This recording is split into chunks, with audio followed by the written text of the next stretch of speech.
Ni kama dekio likisha deki vizuri sebule linawekwa nje.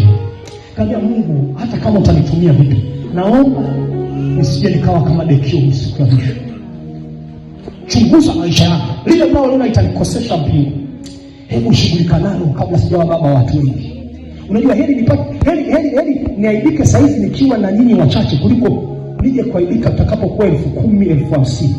Unaona hiyo ilivyo kubwa Unaona bora saa hizi niko na nyinyi niaibike saa hizi, kama kuna matengenezo nifanye saa hizi kuliko kungojea kainuliwa na Bwana. Kwa sababu aibu ya mtu mkubwa ukisha kuwa maarufu, kisha unajulikana, inaenda kuharibu wengi kuliko hivi saa hizi ambavyo hujulikani. Hello? Inaharibu wengi. Fikiria ni baba wa watu laki, unajulikana nchi hii, afu ikasikika na kusikika. Watu wangapi unaenda kuumiza mioyo yao? Najua ninakuwa naongea nitaka kujifungua naweza. Na kama kuna jambo litaleta aibu miaka 3 ijayo utakapokuwa mkubwa, lishughulikie sasa hivi. Unaona kuna vitu vingine vinasubiria mpaka umeinuliwa ndio kinakuja, ili wengi walie kwa sababu yako.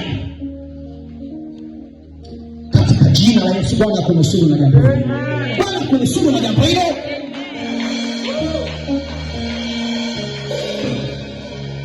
Kwa fahari yangu mimi kwanza ni kuona hakuna binti atakayelia kwa sababu yangu. Kama mchungaji nakuwa na ujasiri. Sawa hata kuhoji mambo ya ndani nakuwa na ujasiri. Sababu unajua uko vizuri, si ndivyo? Na wachungaji wasaidizi na watoto wako kiroho inakuwa raha.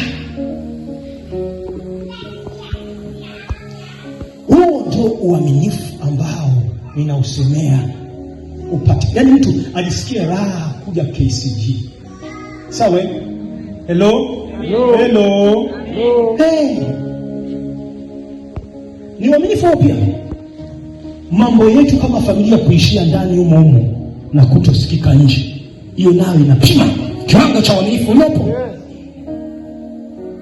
Namna gani unatunza siri kama ni siri? Unatunza mambo ya watu. Ni mwaminifu kwa siri za watu? Ni mwaminifu kwa siri za Mungu? Wale tunachofanya pia Mungu atuamini kwa siri zake ni kiwango cha uaminifu wetu kwa Mungu. Ninasema Mungu kiwango cha uaminifu alionacho kinaitwa uaminifu mkuu. Wengine wote tuko chini hapo.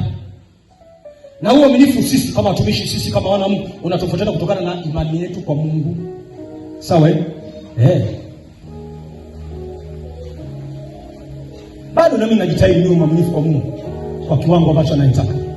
Bado ninakazana. Haleluya. Amen. Sawa Amen. Utakuonyesha kama muda utanitosha. Mwaminifu.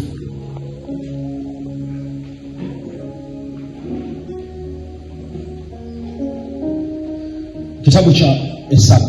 Ngoja nifundishe hapa.